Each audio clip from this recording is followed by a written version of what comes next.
guys, my name is Samantha and today I'll be showing you some tips and tricks for the newest game, Pokemon Let's Go Pikachu or Eevee, and the accessory, the Pokeball Plus. What's so cool about the Pokeball Plus accessory is not only do you play the game with this, but you also capture the Pokemon and you also battle other trainers using the same accessory. It comes with a lanyard and a ring to put on your biggest finger so you can hold it securely while playing the game. So tip number one for using the Pokeball Plus is try to catch every Pokemon you come across. I have a couple methods when using the Pokeball Plus to catch Pokemon. I can do the old-fashioned softball overhand pitch. Sometimes I do the flick of the wrist. And sometimes I do it like I'm bowling and I actually take it and do it underhand. Just use whatever method is comfortable for you, and sometimes it may be an advantage to use one over the other depending upon whether your Pokemon are moving. I find it's easier to control it if the Pokemon are moving side by side by doing the overhand, but if I just want to do a quick little throw, I could do the flick and it's really quick versus the overhand. But like I said, it just really depends on what you're comfortable with. But one thing I will say is try to catch every Pokemon you can in the game. Early in the game, I found myself running from Pokemon that I had already caught. But then it dawned on me that every time you catch a Pokemon, you can earn experience points, which eventually translates to level ups and Pokemon learning new moves. So even if you come across the same Pokemon over and over, catch them anyway. Tip number two, talk to everyone, and I mean every NPC you come across in the game. One easy way to talk to every NPC is just by moving your joystick to their location and pressing it in with your finger. I received a pearl from a lady who wanted me to watch her Slowpoke that eventually was worth 4,000 Pokemon dollars. Also, I met up with a guy who was frustrated with his Charmander, so he gave me one for free. Besides free items, NPCs can give you advice and provide you with valuable information about background stories in the game. Tip number three, make sure that your party is well-rounded. One way you can check on your party stats is by going into your bag, and you can just move your joystick over left and right to look at the Pokemon that you have in your bag, and if you want to go back, you press this little top button at the top of the Pokeball. Think about the main elements of Pokemon: Earth, Wind, Fire, and Water. I suggest having one of each and the last two be a special Pokemon.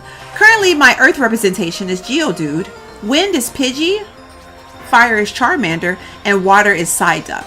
And my last two specials, of course, are Eevee and Pikachu. But don't forget to change them out every once in a while to give everyone a chance to earn experience points and level up. Not only can you move around with this Pokeball and catch Pokemon, you can also battle. So when battling, know your opponent's weaknesses. All Pokemon have a type that is extremely strong against, as well as a type that it's weak against. It's like a game of rock, paper, scissors. For example, water-type Pokemon are strong against fire-type, while fire is strong against grass, but water is weak against grass-type. It comes in handy to know your opponent's Pokemon's weaknesses so you can eliminate them quickly and strategically. There are countless guides online if you are looking for more information, but I highly recommend you familiarize yourself with the rules. Most are common sense. As with the water example, you could put fire out with water, which makes it stronger than fire, and you could burn grass, which makes fire stronger, and etc. Some will make sense if you think about it, even if you can't memorize every rule for every type of Pokemon. Tip number five, take advantage of Nurse Joy. In every major city in Pokemon Let's Go, there is a Pokemon Center that houses the infamous Nurse Joy, where your Pokemon can get healed from all ailments and be restored. It is free, unlike the items you can buy from the stores that essentially do the same things. I find it better to save those items for when you absolutely need them. So if your Pokemon faint or are poisoned during battle, make a quick trip to Nurse Joy. Save those special items for another time. And here's a bonus tip you could do with the Pokeball Plus. You could take your Pokemon out for a walk. It's a good way for you to gain experience points while not playing, and your Pokemon may come back with special items. It also tracks steps so you can see how active you are.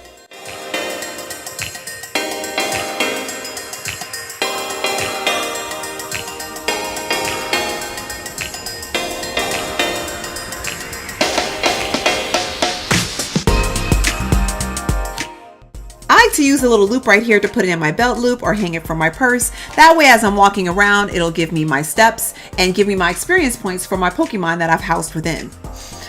So those are my tips for using the Pokeball Plus with the new Pokemon Let's Go Pikachu or Eevee. If you have any tips or suggestions, please post them down below. I'd love to see what you guys have. And until next time, go catch them all.